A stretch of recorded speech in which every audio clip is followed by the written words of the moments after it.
मंच पर आसीन मेरे विद्वान मित्र प्रोफेसर अपूर्वानंद जी, उज्ज्वल भट्टाचार्य जी, संजय जोटे और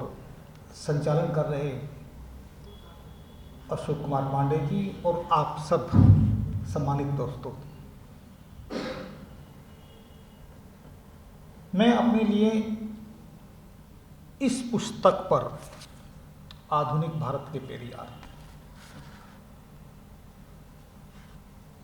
बात करने के लिए अपने आप को एक मेरा किस्मत में विश्वास नहीं है तो मैं खुशकिस्मत कहता, लेकिन मैं इसे अपने लिए एक अच्छा संयोग समझ रहा हूँ, अपने लिए खुशी का अवसर समझ रहा हूँ। कारण ये कि पेरियार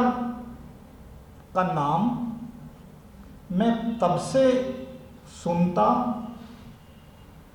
आया हूँ जब मैं 7वीं या 8वीं कक्षा में पढ़ता था। मेरी वैचारिक परवरिश अंबेडकरवाद की पाठशाला में हुई और उस पाठशाला ने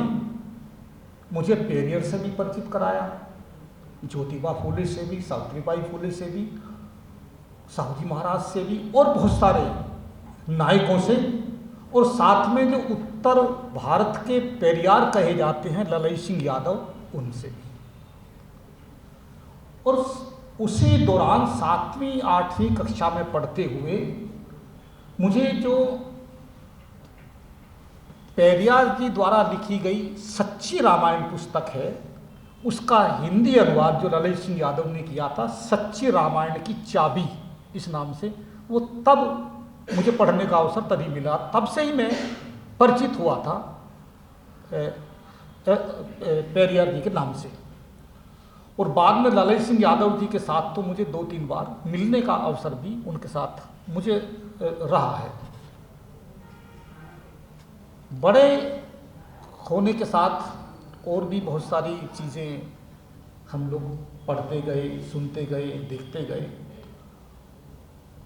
और उन सारे घटनाक्रमों को जो छोटा मोटा इतिहास जो जुड़ता चला गया, बनता चला गया है, और जो कुछ चीज़ें जो आज विस्मृति की गर्त में चली गई हैं वो सामने आती चली गई। और जिस तरह से हम दूसरे नायकों को पढ़ते हैं, हम पेरियार को उस तरह से नहीं पढ़ सकते। मैं अशोक जी ने एक YouTube पर अपना डाला हुआ था छोटा सा, और उन्होंने कहा इसके बारे में किसको पढ़ा जाए इस किताब को, और 2 घंटे में इस आराम से आप पढ़ सकते हैं। एक फ्लाइट में आप बैठ के पढ़ सकते हैं, कहीं भी जर्नी पे या ट्रेन में बैठे पढ़ सकते हैं। निश्चित रूप से ये किताब उतनी बड़ी नहीं है, छोटी सी है, 2-3 घंटे में पढ़ी जा सकती है ऐसी किताब। लेकिन मुझे लगता है कि ये किताब 2 घंटे में जल्दबाजी में नहीं पढ़ी जा सकती। इस किताब को ठहर कर पढ़ने की जरूरत है, क्योंकि एक पृष्ठ दर पृष्ठ जैसे हम इस किताब को पढ़ते जाते हैं, ये हमारे चेतना के तंतुओं को झकझोरती जाती है, हमारे कई खिड़कियां दरवाजे विचारों के खोलती चली जाती है, और हमको कई जगह झटके देती है। तो ये एक बहुत गंभीर किताब है, बहुत जरूरी किताब है, लेकिन जरूरी इस रूप में है कि पेरियार की वैचारिकी, उनका जीवन वो एकदम अलग है, वो विशिष्ट है। पेरियार के बारे में हम कह सकते हैं जिस तरह का उनका पारिवारिक पृष्ठभूमि है कि वो एक अच्छे कुशल व्यवसायी थे, और चैरिटी का काम भी वो करते थे। बहुत से लोग व्यवसाय करते हैं, अच्छे कुशल व्यवसायी होते हैं, पेरियार भी एक उनमें से एक हो सकते हैं। बहुत सारे लोग, व्यावसायिक लोग चैरिटी का काम करते हैं, पेरियार भी करते हैं, तो वो भी उनमें से एक है। कोई विशेष बात नहीं है। विशेषता ये है कि सबकी जो अपनी अपनी चैरिटी होती है, पेरियार की चैरिटी अलग है। एक चैरिटी करता है एक व्यवसायी, वो मंदिर बनवाता है, लेकिन पेरियार स्कूल बनवाते हैं। वो जरूरतमंदों की, गरीबों की, उनकी मदद करते हैं।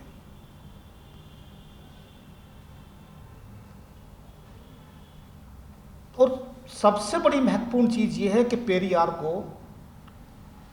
पढ़ने का मौका, उस तरह का अवसर थे उनके पास में, लेकिन वो नहीं पढ़ सके स्कूल में। केवल 5 साल ही वो स्कूल में पढ़ने के लिए जाते हैं, और उसके बाद उनका जो चेतन और विद्रोही उनके अंदर जो व्यक्ति है, वो इतने सवाल करता है, इतने तर्क करता है कि वो उन विद्यालय में पढ़ ही नहीं पाता। विद्यालय एक तरह से उसके लिए एक मतलब उसकी अपेक्षाओं को पूरा नहीं करती। उस कई संदर्भों में जब मैं देखता हूं तो मुझे पेरियार बिल्कुल कबीर का आधुनिक संस्करण दिखाई देते हैं। कबीर मध्यकाल के जिस समय में थे, जिस साहस के साथ, जिस तरह से सामाजिक अंधविश्वासों पर, पाखंडों पर, सामाजिक विसंगतियों पर जिस तरह उन्होंने चोट की और समाज को झकझोरा, पेरियार ने आधुनिक समय में अपनी शैली और शब्दावली में अपने तरीके से आज के समय की समस्याओं को समझा, उन पर चोट किया, पूरे साहस के साथ चोट किया। और उनके कई आयाम उनकी चेतना के दिखाई देते हैं। एक राजनेता के रूप में वो दिखाई देते हैं, एक सामाजिक कार्यकर्ता के रूप में दिखाई देते हैं, एक पत्रकार वो हैं, लेखक उस रूप में दिखाई देते हैं। वो बहुत तरह से वो राजनीति करते हैं। कांग्रेस उस समय स्वाधीनता आंदोलन में कांग्रेस ही एक बड़ा दल था, सब पूरा कांग्रेस के नेतृत्व में ही लड़ा जा रहा था आंदोलन, तो वो भी कांग्रेस के साथ जुड़ते हैं, गांधी से प्रभावित होते हैं। और हालांकि अपने समाज सुधार के कार्यों के कारण तो वो पहले ही नगरपालिका के सदस्य उनको बना दिया जाता है, लेकिन बाद में वो कांग्रेस के वहाँ के अध्यक्ष बनते हैं, बहुत सारा काम करते हैं, गांधी जी के आंदोलन के अनुसार निर्देशों का पालन करते हुए, यहाँ तक कि प्रारंभ में वो हिंदी का प्रचार प्रसार भी करते हैं कि गांधी जी ने कहा कि हिंदी भारत को जोड़ेगी, हिंदी का प्रचार प्रसार करें, तो वो करते हैं और वो अपने यहाँ भी हिंदी की संस्थाएं वो खुलवाते हैं। लेकिन बाद में उनका गांधी से और कांग्रेस से दोनों से मोहभंग होता है। मोहभंग का एक केंद्रीय बिंदु एक है, और वो बिंदु है कि एक प्रस्ताव जो कांग्रेस के अधिवेशनों में वो एक बार नहीं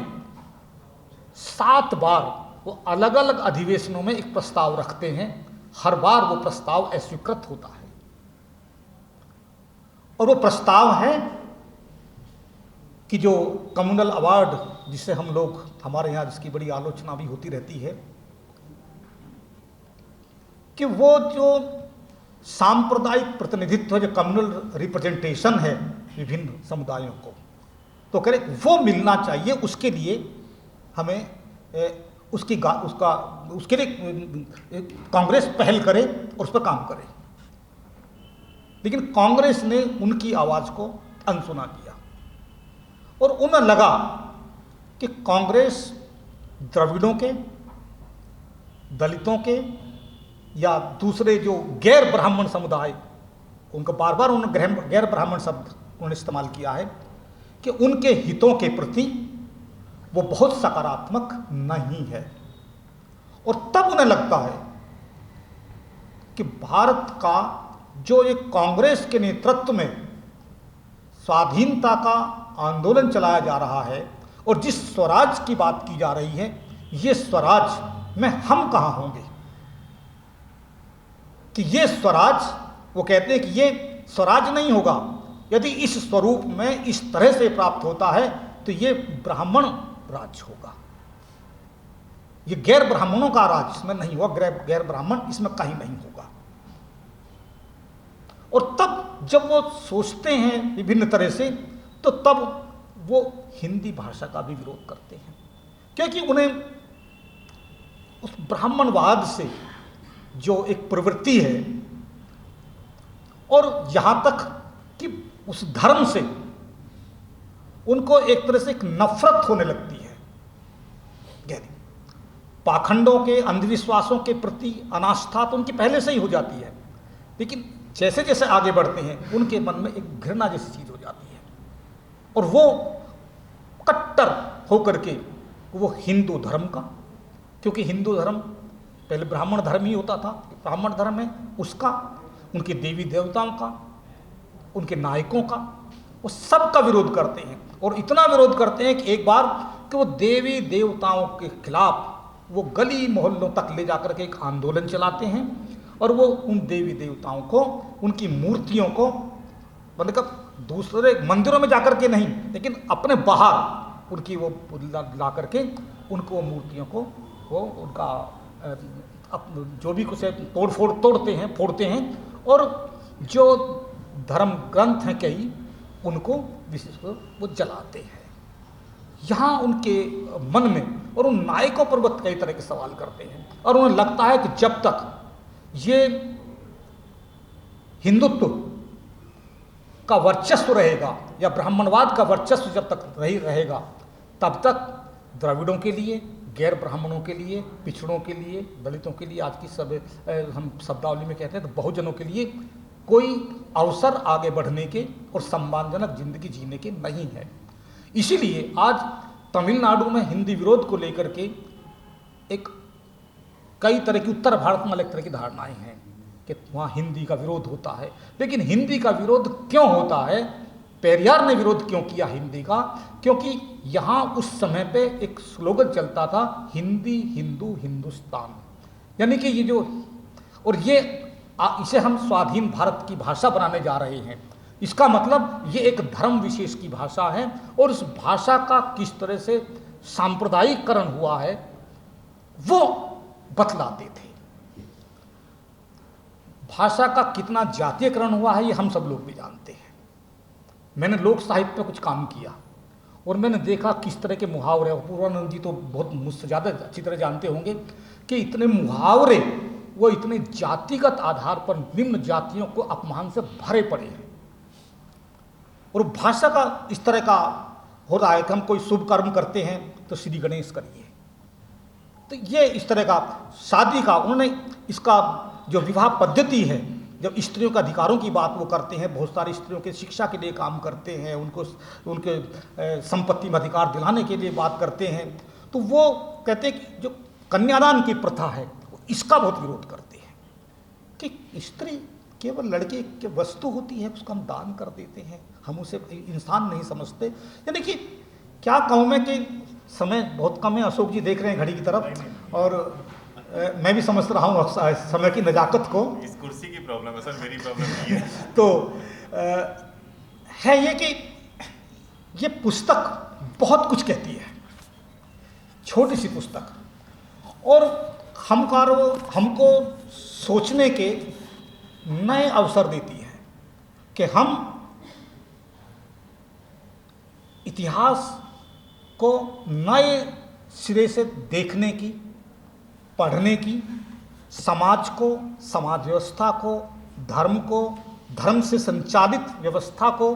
संविधान को, और संविधान और धर्म के बीच जो द्वंद्व है उसको समझने के लिए ये हमको ये पुस्तक एक तरह से निमंत्रित करती रही है। ये इसलिए मेरा बहुत एक सुस्पष्ट मत है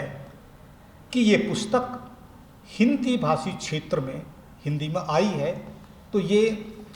जो अब तक पेरियार जी के बारे में जो बिखरी हुई सूचनाएं थी, ये एक जगह संग्रहित होकर के आई हैं और बहुत ही व्यवस्थित तरीके से आई हैं। इसको अधिक से अधिक इसको पढ़ा जाना चाहिए, अधिक से अधिक लोगों तक पहुंचाया जाना चाहिए। ये आज के समय की बहुत ज़रूरत है। मुझे आप लोगों ने इस पुस्तक पर अपने विचार व्यक्त करने के लिए आमंत्रित किया। बहुत बहुत धन्यवाद।